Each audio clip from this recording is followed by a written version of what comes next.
क्या सिर्फ 6 सिलेंडर? साल में सिर्फ 6 सिलेंडर। अब जब मोदी सरकार में गैस पाइपलाइन से धड़ाधड़ साल भर रसोई गैस मिल रही है, तो भूल गए वो कांग्रेस सरकार का वक्त जब साल में मिला करते थे सिर्फ 6 सिलेंडर। आओ तुम्हारी याददाश्त थोड़ी मजबूत बनाते हैं। मनमोहन सरकार के सड़े हुए 10 साल याद दिलाते हैं। याद है वो समय जब पाकिस्तानी पीएम नवाज शरीफ ने अमेरिका जाकर भारतीय प्रधानमंत्री मनमोहन सिंह को कहा था देहाती औरत, जो हर दूसरे दिन पाकिस्तान की शिकायत करने अमेरिका पहुंच जाता है। और आज पाकिस्तानी संसद में खुद पाकिस्तानी नेता बताते हैं कि भारत आक्रमण कर देगा। सुनकर कैसे पाकिस्तानी जनरलों के पैर कांप रहे थे। पैर कांप रहे थे, पसीने माथे पे थे।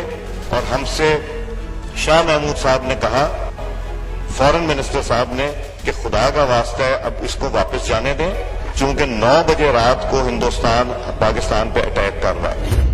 याद है वो वक्त जब मनमोहन सरकार पाकिस्तान को ही आतंक पीड़ित देश बता देती थी। जिनके खिलाफ सख्त कार्रवाई करनी चाहिए थी उन्हें बुलाकर बिरयानी खिलाती थी। आज भारत आतंक के खिलाफ खुलकर लड़ रहा है। अमेरिका से लेकर फ्रांस तक के साथ मजबूती से खड़ा है। याद है वो वक्त जब फ्रंट पेज पर घोटालों की खबरें छपती थी। कोयला, हवा, जमीन, हर जगह होता था कांग्रेस घोटाला। और आज भगोड़ा माल्या ट्विटर पर रोता है, गबन से अधिक संपत्ति जब्त कर ली गई है। तय समय में सरकारी योजना पूरी होती है। सरकारी पैसे सीधे खातों में ट्रांसफर होते हैं। याद है वो वक्त जब हिंदुस्तान का हर शहर पाकिस्तानी आतंकी हमलों से रोज दहलता था और फिर पाकिस्तान के साथ शांति वार्ता चलती रहती थी। आज सर्जिकल स्ट्राइक और एयर स्ट्राइक करके घर में घुसकर मारा जाता है। 6 साल से सारे त्योहार, सारे शहर पूरी तरह सुरक्षित हैं। याद है वो वक्त जब मैडम के लिए मनमोहन सिंह हमेशा कुर्सी खाली रखते थे। आज दुनिया भर के बड़े बड़े नेता मोदी मोदी करते हैं। और अगर अब भी नहीं याद आया तो आपको एक ताजा उदाहरण देते हैं। पिछले कई महीनों से देश कोरोना की त्रासदी से जूझ रहा है, लेकिन ऐसे में भी मोदी सरकार ने देश में विकास की गाड़ी को रुकने नहीं दी और कई सेक्टर में आत्मनिर्भर बनकर इस संकट को अवसर में बदलने के लिए मोदी सरकार ने हर मुमकिन कोशिश की। लेकिन अगर आज कांग्रेस की सरकार होती तो ये संकट अवसर में जरूर बदलता, लेकिन इसका फायदा लोगों को नहीं बल्कि कांग्रेस को पहुंचता।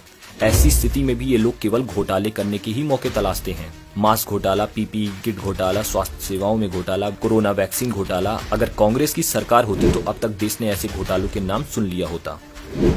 और ये कोई हवाई बातें नहीं है। इसका छोटा ट्रेलर इन कांग्रेसियों ने राजस्थान में दिखा दिया, जहां के एसएमएस अस्पताल से 11 करोड़ के 2.5 लाख N95 मास्क गायब हो गए और प्रशासन को पता ही नहीं कि कहां गए मास्क। उधर पूरा राजस्थान कोरोना से तबाह था और कांग्रेसी विधायक 5 सितारा होटल में राजशाही जिंदगी का आनंद उठा रहे थे। इसी को तो बोलते हैं संकट को घोटाला और मौज मस्ती के अवसर में बदलना। इसलिए दिमाग में वो 10 साल और संकट में इन कांग्रेसियों के कारनामों को याद रखना और सोच समझ के ही फैसला लेना। धन्यवाद।